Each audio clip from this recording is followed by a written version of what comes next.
It was a cold morning in late December, 2021, in the small town of Summerville, South Carolina.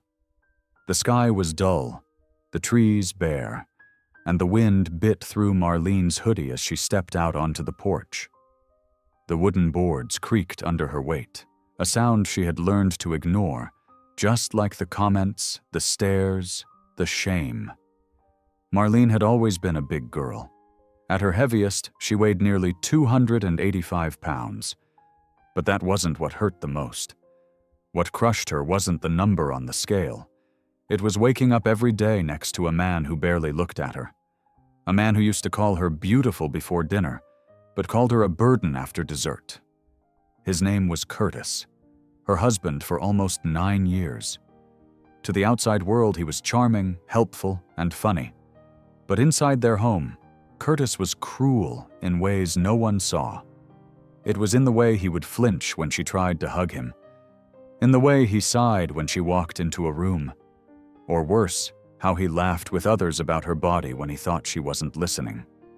"You know, if you just cared a little more about your health, maybe you'd look like a real wife," he muttered one night while watching TV. Marlene didn't reply. She just sat quietly at the edge of their bed, clutching the blanket like it could somehow protect her from the words that had already pierced too deep.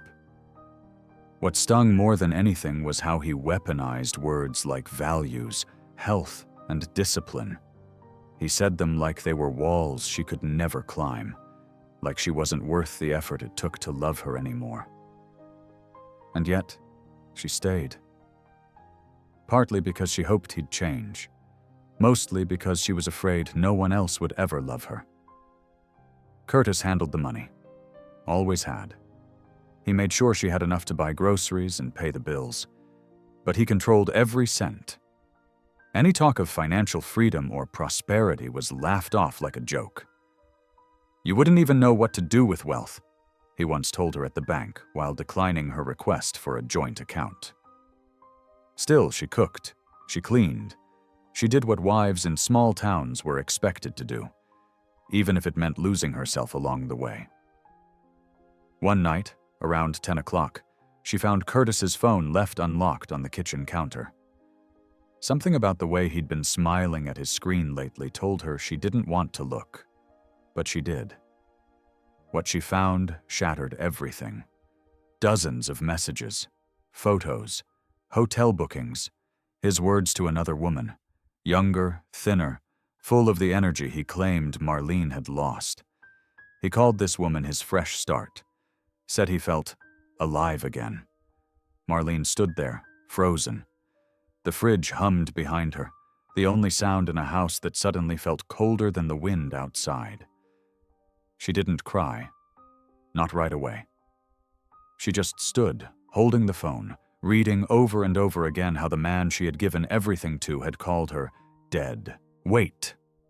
For the first time in years, she looked at her reflection in the microwave door. Blurry but real. And in that moment, something inside her cracked. And then woke up. That night, she didn't scream. She didn't beg. She didn't throw anything or wake him up. Instead, she opened the dusty notebook she kept under the sink, the one where she used to write her grocery lists and recipes, and wrote 3 words: "I am done." Not with life. With him. With pain. With silence. With being invisible in her own home.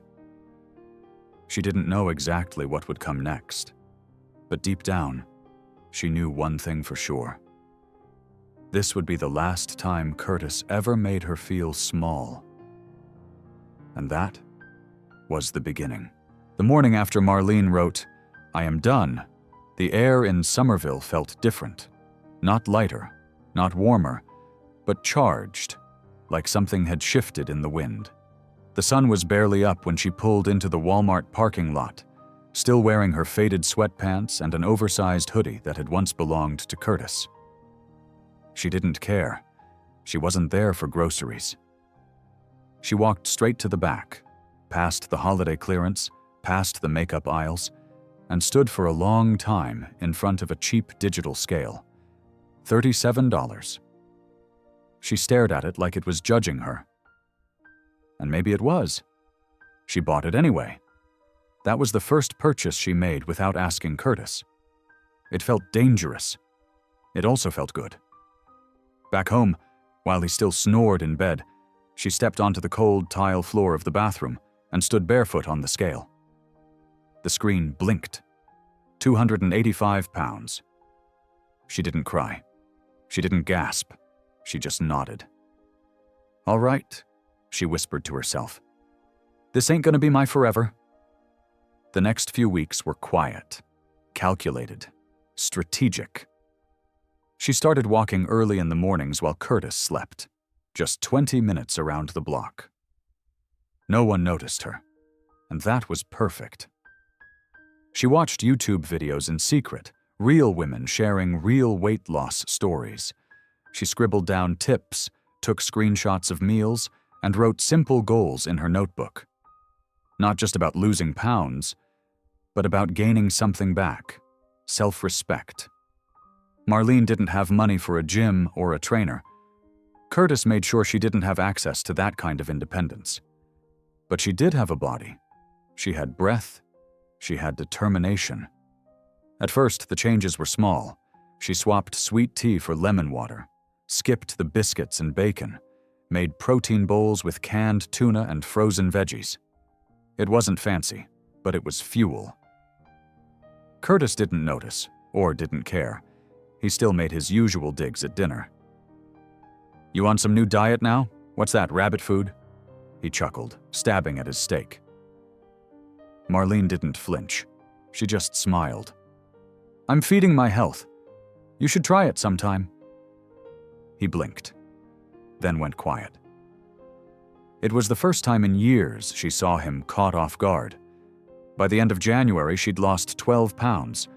By mid-February, it was 23.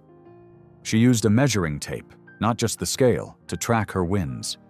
Each inch gone from her waist was a quiet rebellion. Every pound dropped was a brick in the foundation of a new life. Still, the nights were hard. Sometimes she'd stand in the bathroom staring at herself, pinching the soft skin on her arms, hearing his insults echo in her head. But then she'd open her notebook and reread what she wrote. "I am done. I deserve health. I deserve prosperity. I will build wealth in my soul, in my body, and in my values." She started listening to podcasts while walking, motivational ones, about women rising from pain, building freedom, taking back their power. She fell in love with stories about financial independence and emotional resilience. And the more she listened, the more she saw Curtis clearly. He wasn't powerful. He was pitiful. He had no idea she was slipping away. 1 pound at a time, 1 walk at a time, 1 boundary at a time. She started stashing $10 here, 20 there, cash from couponing, rebates, old handbags she sold online. She made a little envelope labeled Future. It sat taped under the drawer liner in the kitchen. By March, that envelope held over $300. It wasn't much, but it was hers. And for the first time in years, she felt rich. Rich in purpose, rich in clarity, rich in fire. One night, as she folded laundry, Curtis came up behind her, squeezed her waist, and said, "You feeling different? You losing some of that soft, huh?" She turned to him and smiled politely. "Yeah. Turns out, I'm shedding things that don't serve me anymore." He laughed, not catching the weight of her words. But Marlene wasn't joking. She was changing. And for the first time, she wasn't afraid of what that meant. By early April of 2022, Somerville had shifted into that warm, sticky spring phase where everything smelled like cut grass and hot pavement. Marlene had dropped over 40 pounds by then. Her clothes were looser, her cheeks slimmer. But it wasn't just her body that was changing. It was the way she walked into rooms now. Shoulders back, chin up, like someone who finally believed she had worth. Curtis barely noticed. He was always on his phone, always gone on work errands that smelled more like excuses than business. But Marlene didn't press anymore. She had bigger things in motion. That month, she finally did something she'd been afraid to do for years. She called a lawyer. Quietly, from the break room at her part-time job at the diner on Main Street. She had saved just enough money, $467, to pay for a consultation. "Divorce isn't cheap," the woman on the other end of the phone said, her voice gentle but honest. "I know," Marlene replied, "but neither is losing myself." After that call, something changed in her permanently. She stopped waiting for Curtis to notice her progress, stopped hoping for apologies. She just let go. Emotionally, mentally, spiritually. She let go of the version of herself that needed permission to be happy.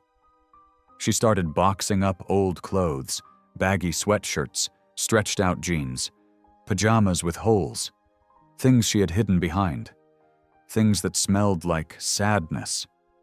And then she found the yellow dress. It was at the back of her closet, pushed behind a stack of winter coats. She had bought it almost 5 years ago at a clearance sale, telling herself, "Someday I'll fit into that." She held it up now, smiled, tried it on. It zipped, not perfectly, but it zipped. She laughed, a real laugh, not bitter, not tired, just joy. For the first time in years, she saw her reflection and didn't wince. Her skin glowed, her jawline had returned. But more than that, her eyes looked alive again. Later that night, she cooked dinner, grilled chicken, roasted veggies, and brown rice. Curtis walked in from whatever meeting he had and saw her plating the food. "What, now you're a health coach or something?" he scoffed. Marlene turned slowly. "No, but I do have values now, and self-respect, and I feed both of those 3 times a day." He blinked, unsure if it was a joke. She didn't wait for him to catch on. She was done dimming her light just so he could feel like the only flame in the house. That weekend, she went for a walk downtown. Not for exercise, just to feel the breeze. The streets were buzzing, music from a corner band, kids running by with ice cream, couples laughing at the outdoor cafe. She sat alone at a park bench, sipping iced tea, wearing that yellow dress and a denim jacket that actually fit now. A man at the hot dog cart smiled at her. Not in a creepy way, just kind. Warm. Like she existed, like she mattered. She didn't flirt back. But she smiled. Because it had been a long time since she remembered what being seen felt like. By May, Marlene had dropped a total of 60 pounds. Her face had thinned, but her heart had grown fuller. She wasn't chasing skinny. She was chasing health. She was chasing peace. And she was finding wealth in places she never thought to look. In her own resilience, in her new community at the local fitness group, in quiet nights spent journaling instead of crying. One day, Curtis walked into the kitchen and asked, "Why are you acting brand new lately? Like you some rich woman now?" Marlene looked up from her laptop, where she'd just filled out a loan application for a business course. "Because I am," she said softly. "I'm rich in clarity, in peace, in vision. I know where I'm going." "Do you?" Curtis scoffed and left the room, but Marlene didn't feel shaken. That night, she slipped the yellow dress into her weekend bag, along with her notebook, the scale, and the small envelope now filled with over $1,000. Money she had earned, saved, and protected like treasure. And at 3:30 in the morning, while Curtis slept like he always did, unaware of everything that was no longer his, she walked out the front door for the last time. No goodbye, no screaming match, no drama, just quiet freedom. and the soft click of a door that would never open for him again. Marlene hadn't seen her name on anything official in years. Not on bank statements, not on property deeds, not on titles or leases. Everything had always been Curtis's: the house, the car, the savings, what little there was. But that changed on a humid Friday afternoon in June of 2022, when she walked into a modest real estate office just outside Charleston and signed her name, full and proud, at the bottom of a lease-to-own agreement. The small house she chose sat on a quiet street just 10 minutes from downtown. It had faded blue shutters and a crooked mailbox, but to Marlene it looked like a mansion, a palace built on strength, not shame. There were weeds in the yard, and the porch light didn't work. But it was hers. A front door she could lock behind her without fear. A space where every inch whispered freedom. She had moved in with only 6 cardboard boxes, a thrifted couch, and that same yellow dress hanging proud in the closet. But she also brought peace. And that peace? It had more value than any furniture money could buy. Marlene had dropped over 70 pounds by then. 70 pounds of sadness, of silence, of years spent living small. She didn't look like the same woman who used to cry herself to sleep in a house that wasn't hers. But even more powerful than the physical change was the shift in how she carried herself. She stood straighter, laughed louder, cared more about her health and less about opinions. She started meal prepping every Sunday while listening to podcasts about building wealth and financial values. She learned about investing, budgeting, and how women, especially women like her, were rewriting the rules. Her kitchen had a corkboard now, pinned with quotes like, "I am the CEO of my life." Prosperity is not a fantasy, it's a decision. Health is wealth, and I am rich. She'd get up every morning around 6 o'clock, make a smoothie, and take long walks down the oak-lined sidewalks of her new neighborhood. People waved, said hi, called her ma'am or miss, not out of pity, but respect. Some days, she'd sit outside with a book, sunlight warming her skin, her notebook open beside her with new goals scribbled across the pages. One of those goals: finish losing 95 pounds before her birthday in August. The number wasn't about revenge anymore. It wasn't about Curtis. It wasn't even about proving people wrong. It was about honoring the version of herself who once stood barefoot on a cold bathroom tile, holding onto a scale like it was the only truth she had left. One Saturday, she visited the small farmer's market near the waterfront. She wore jeans that hugged her waist, real jeans, not stretchy ones, a loose white top, sandals, her hair up. A woman at a booth selling handmade soaps looked up and smiled. "Wow," she said, "you glow. What's your secret?" Marlene paused, smiled. "Letting go of what was killin' me." They both laughed, but it was the kind of laugh where both women knew exactly what the other meant. By now, Marlene had made friends at her new gym, real ones, women who clapped when she hit milestones, who reminded her she was powerful even on the slow days. No one asked about her past. They only talked about where she was going. She joined a Saturday morning walking group too. One of the women, Janice, ran a small bookkeeping business and offered Marlene a side gig helping out with admin tasks. It didn't pay a ton, but it added up. And more than the money, it gave Marlene pride, a sense of purpose, a feeling of independence. She took that extra income and opened her first solo savings account, her name on the card, her signature on the paperwork. When the teller handed her the debit card, Marlene stared at it for a second too long, then whispered, "I earned this." Because she had, with every salad packed, every walk taken, every dollar saved, every tear turned into fuel. One night in late June, while journaling on the back porch, Marlene wrote, "I used to think I needed love.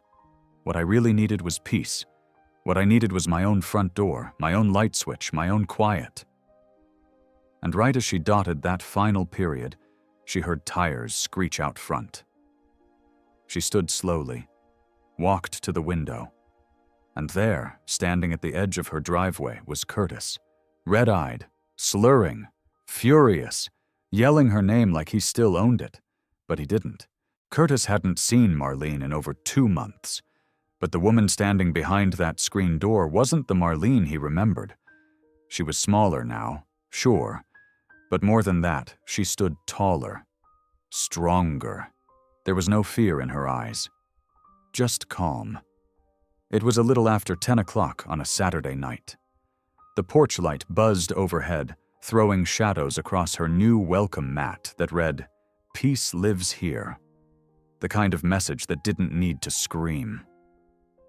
"Marlene," Curtis shouted again, his voice cracking. "Open the damn door." She didn't move. "Please," he slurred, stepping forward, stumbling. "We need to talk. I've been looking for you everywhere. You just left. You just disappeared. You left me alone." She opened the door, just enough for the screen to be the only thing between them. "I didn't disappear," she said. "I walked away. That's not the same." Curtis's face was red, and his eyes were glassy. He looked bloated, tired, like he hadn't shaved or slept in days. "You got some nerve," he muttered. "Acting like you better than me now just 'cause you dropped a few pounds and moved into some raggedy rental." Marlene didn't blink. "It's not about pounds or houses. It's about peace and values, and I've got both now." He scoffed. "Oh, now you talking like you rich?" "No," she said softly. "I'm not rich in money yet, but I'm rich in clarity. I'm rich in health. And I'm rich in the kind of prosperity that you can't touch." Curtis took a shaky step towards the door, and that's when Marlene noticed something flash in his eyes. Not regret, not sorrow. Rage. He reached for the handle. "Let me in." "No." "Why not? I'm still your husband." "Not anymore. The divorce papers are on their way. I already signed mine." "You don't get to walk away like this," he barked. "I didn't walk away. I ran toward something better." Curtis slammed his fist against the screen door. The sound echoed down the quiet street. Somewhere, a dog barked. A light flicked on next door, and Marlene stayed steady. She didn't flinch. "Go home, Curtis," she said, "or wherever it is you rot these days." But Curtis didn't leave. He cursed, he shouted, he pounded the door again. And then, from the edge of the porch came a voice. "Sir, step away from the house." Marlene turned her head. 2 officers were walking up the sidewalk. Her neighbor, Mr. Kelly, stood across the street with his arms crossed and a phone still pressed to his ear. He nodded at her. Curtis spun around. "This is my wife. My house. You got no right." The taller officer shook his head. "Sir, this house is not in your name. We've got it on record. You've been warned." Curtis started to argue, but he was sloppy. His breath reeked of whiskey. His voice cracked with desperation. The second officer stepped forward and pulled his hands behind his back. Marlene stood still as they cuffed him, watched as Curtis cursed and twisted, shouting nonsense about betrayal and money and how she owed him. But she owed him nothing. Not her pain, not her body, not her peace. As the officers loaded him into the back of the cruiser, one of them turned to her. "You okay, ma'am?" Marlene nodded. "More than okay." She closed the screen door, locked it. Inside, the house was quiet again. The only sound was the slow hum of the fridge and the gentle ticking of the wall clock. She poured herself a glass of water, walked out onto the back porch, and sat under the soft yellow glow of the string lights she'd hung up herself. Her heart wasn't racing. Her hands weren't shaking. Instead, She felt something she hadn't felt in years. Safe. She picked up her notebook, flipped to a fresh page, and wrote, "He came to take back control. He left in handcuffs. That's the power of healing." Marlene had lost 78 pounds by then. By the second week of July, the heat in Somerville was thick enough to slow down time. The kind of southern summer that makes your clothes stick and your thoughts drift. But Marlene didn't mind. She had learned to breathe through the sweat, through the stretch of change, through everything that had once felt impossible. She stood in front of her full-length mirror one morning, the sunlight pouring through her bedroom window. Her skin was glowing from the morning walk. Her arms looked leaner. Her collarbones, once hidden, now kissed the open neckline of her workout tee. 91 pounds down. She turned to the side, breathed in, and for the first time in her adult life, she smiled at her reflection. Not because it was perfect, but because it looked like her. Not the version Curtis tried to dim, not the woman who lived in shame, but the one who had values, health, direction, and real prosperity rising from the inside out. That day marked exactly 6 months since she left her old life behind, and it felt like something needed to be honored, celebrated. So she did something bold. Marlene drove to Charleston and booked a professional photo session. She walked into the little studio tucked between a bakery and a nail salon, wearing white linen pants and a flowy red blouse that hugged her waist. The photographer, a kind older woman named Miss Carroll, tilted her head and said, "You sure you've never done this before?" Marlene laughed. "First time, I used to run from cameras." "Well, sweetheart," Miss Carroll said, adjusting her lens, "you're glowing like you're made of wealth." Marlene blinked at the word. Not money, not gold, but wealth, the kind you earn through healing. She posed, she smiled, she laughed, and for the first time she didn't fake it. When the photos were done, Miss Carroll pulled her aside and showed her a few shots on the screen. Marlene gasped. "I look happy." "You don't just look it," Carroll replied. "You are." On the drive home, Marlene stopped by the bank. She wasn't sure why. Maybe because the last time she walked into a bank with Curtis, she left feeling small and dismissed. Not today. She walked up to the teller and asked to increase her savings contribution by $50 a month. She had just started earning more from her side work with Janice's bookkeeping business, and she was ready to stretch her goals. One step closer to owning her house, one step closer to financial freedom. Every decision she made now echoed with self-worth. Back home, she placed a copy of her favorite photo on the corkboard in her kitchen, right under a sticky note that said, "This is what surviving looks like." Later that evening, while scrolling through social media, she saw something that stopped her heart for just a second. A photo of Curtis. It wasn't posted by him. It was a mugshot. The local paper had shared a short story. Man arrested for violating restraining order, public intoxication, and harassment. Second offense. Name, Curtis Leland Howard.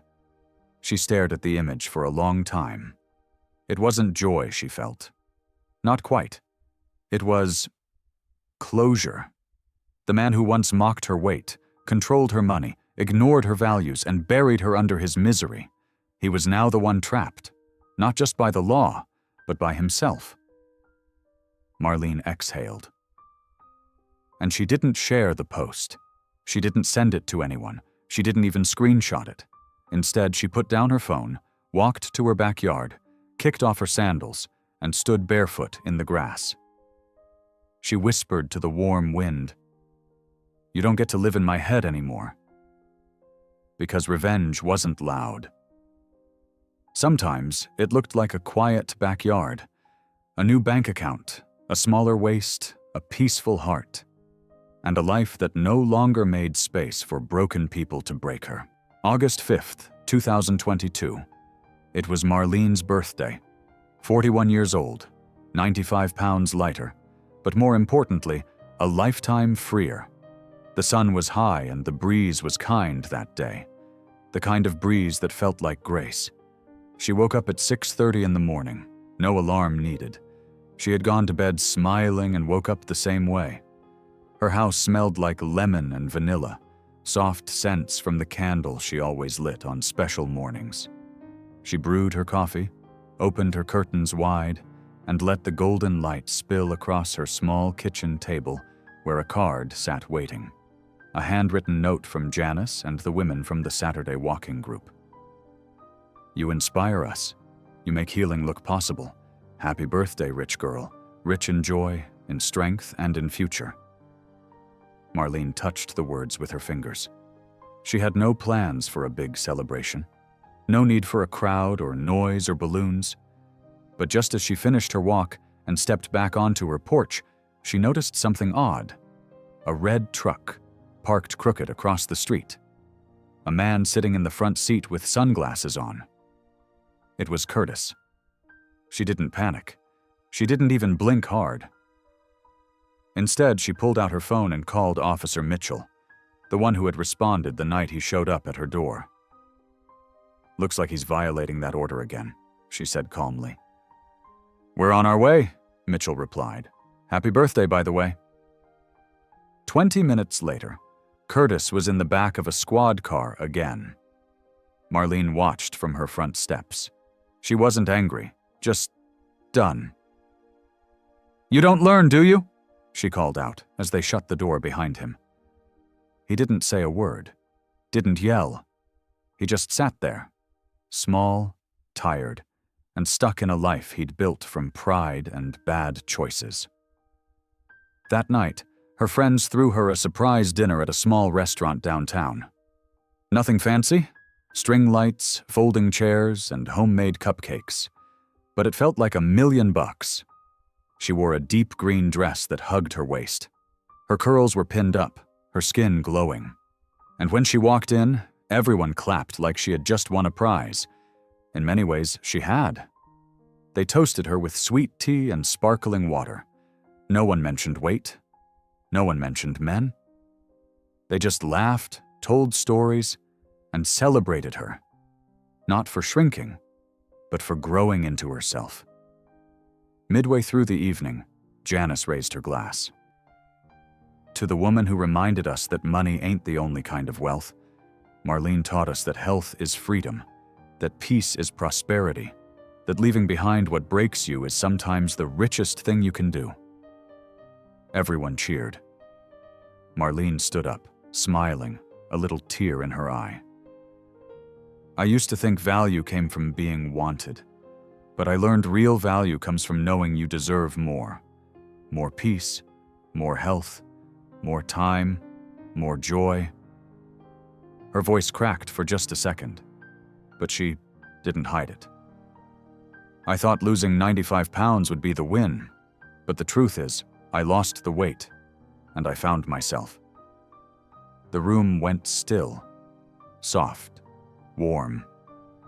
And then someone shouted, "Preach it, girl!" and the whole place erupted in laughter again. After dinner, Marlene walked home alone under the stars. No music, no rush, just her and the hum of a quiet street, her heels in one hand, her phone in the other, full of messages, full of love, full of plans. That night, she took a photo in the mirror. Not for social media, not to prove anything, just for her. Her smile was real, the kind that money can't buy, the kind that only comes from freedom. By mid-September of 2022, the early fall air had finally started to drift into Somerville. Mornings were cooler. The sun wasn't as harsh. And Marlene, for the first time in years, had space in her life that wasn't filled with survival. She had reached her 95-pound weight loss goal the week before. But the scale didn't matter as much now. It hadn't for a while. Because what she'd gained along the way couldn't be measured in pounds. It was measured in peace, in purpose, in prosperity of the soul. And that was worth more than all the money she had once believed only men controlled. That Monday morning, Marlene stood outside the same real estate office where she had signed her lease 3 months earlier. Except this time, she wasn't holding a rental agreement. She was signing ownership papers. The house, with its leaning mailbox and chipped blue shutters, was officially hers. Paid in full with the help of her side work, a microloan she secured through a women's financial empowerment program, and savings she'd built $1 at a time. "I always knew you'd come back to sign these," said the agent as she handed Marlene the keys. Marlene smiled. "I didn't." And that was the beauty of it. Back home, she stood at the front door, keys in hand, heart still. She took a deep breath, stepped inside, and let the door close softly behind her. It wasn't just a house. It was proof. Proof that freedom is possible, that a woman who was once told she had no value could build a life overflowing with it. That wealth isn't always about money. Sometimes it's about silence where there used to be shouting, about knowing your worth even when no one claps for you, about health that doesn't show up on lab results but shows up in how deeply you sleep at night. That afternoon, she baked banana bread and called her mama, the one person who never stopped praying for her. "Mama," she said, "you remember that girl who used to cry herself to sleep over a man who wouldn't touch her hand in public?" Her mama laughed softly. "I remember." "Well, she owns a home now, and she sleeps with both eyes closed." Marlene could hear the pride in her mother's silence. It wrapped around her tighter than any hug. A few days later, she went into the diner where she used to waitress part-time, not to work, but to drop off flyers. She had finally launched her side hustle full-time, Clear Ledger Consulting, helping small businesses, especially women, manage their books and their financial values with confidence. Janice helped design her logo. The walking group had spread the word. She already had 6 clients. Curtis? He was still dealing with the fallout of his choices. He never came back to her house again. Not after that second arrest. The world he built on control and pride had finally collapsed on top of him. And Marlene? She didn't waste another breath on his name. Because her life was no longer shaped by the man who tried to break her. It was shaped by every step she had taken toward herself. One October morning, as the leaves began to fall, she sat on her porch with a warm blanket over her lap and her journal in hand. She wrote, "I was never just a woman who got smaller. I became a woman who got stronger. I used to think I needed him. Now I know I only needed truth, courage, and a reason. And I gave all 3 to myself." She looked out across the quiet street, her street, and smiled. This was her ending. Not because the story was over, but because the struggle was. Now she lived in a place built on peace, protected by boundaries, and paid for with sacrifice. Marlene had nothing left to prove. She was home. And you? Have you ever lived something like this? Share your story in the comments, I'd love to hear it.